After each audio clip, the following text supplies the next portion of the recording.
कर्नाटकातल्या शेतकऱ्यांना 50,000 रुपयाचं तात्काळ पीक कर्ज मिळणार आहे।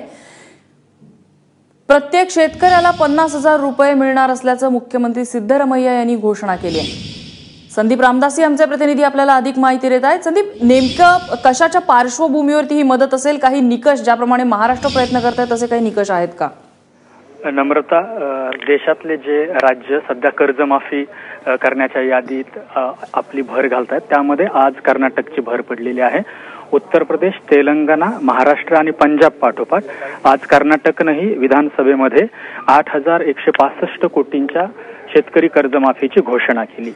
या प्रत्येक शेतकऱ्याचं ज्यांनी सहकारी बँकातनं, कोऑपरेटिव्ह बँकातनं कर्ज घेतलेले ते 50,000 पर्यंतचं कर्ज माफ होईल असं मुख्यमंत्री सिद्धरामय्या यांनी सांगितलं।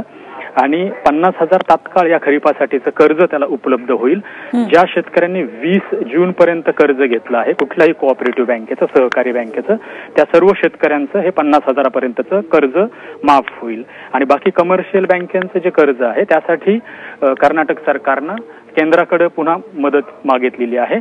ती मिळेपर्यंत आता तात्पुरता दिलासा म्हणून शेतकऱ्यांना कर्नाटकाच्या ही 8,165 कोटींची कर्जमाफी जाहीर केलेली आहे। आपल्याकडे ज्या समस्या होत्या शेतकऱ्यांच्या थोड्याफार कमी अधिक फरकानं त्याच समस्या कर्नाटकातही होत्या, ज्यामध्ये तुरीराम मिळणाऱ्या भावापासून ते आपण मधल्या काळात पाहिलं की दुष्काळाची पण समस्या असेल त्या पार्श्वभूमीवर आणि सर्वच दोन भाजप शासित प्रदेशानं केलेली आहे कर्जमाफी आणि आता ह्या दोन काँग्रेस शासित पंजाब आणि कर्नाटकमध्ये नक्कीच संदीप, शेतकऱ्यांच्या दृष्टीने ही खूप मोठी बातमी आहे। कर्नाटकमध्ये 50,000पर्यंतचं कर्ज माफ होणार आहे आणि 50,000चं तात्काळ कर्ज शेतकऱ्यांना उपलब्ध करून दिले सरकारने। धन्यवाद तुम्ही दिलेल्या माहितीबद्दल।